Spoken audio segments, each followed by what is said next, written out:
So I'd say it was a pretty bad landing, but it was a landing nonetheless. And what controls are working there, Toad? You got elevator control, even though we're kind of missing the back end of the aircraft. You got rudder control. But either these guys are friggin' giants or the seat is way far back. And obviously aileron control and rudder control. Oh, pretty much everything is still here. Then you got the throttle here. Yeah. Left engine, right engine, handbrake. I think these are the flaps. But you look at the cord. It's the cable for the flaps. Yeah. I can't. These are manually deployed flaps because it's an old aircraft. This must.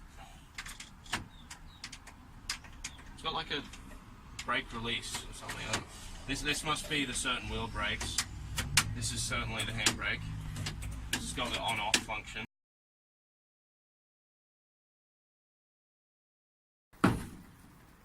The whole friggin' thing's shaking.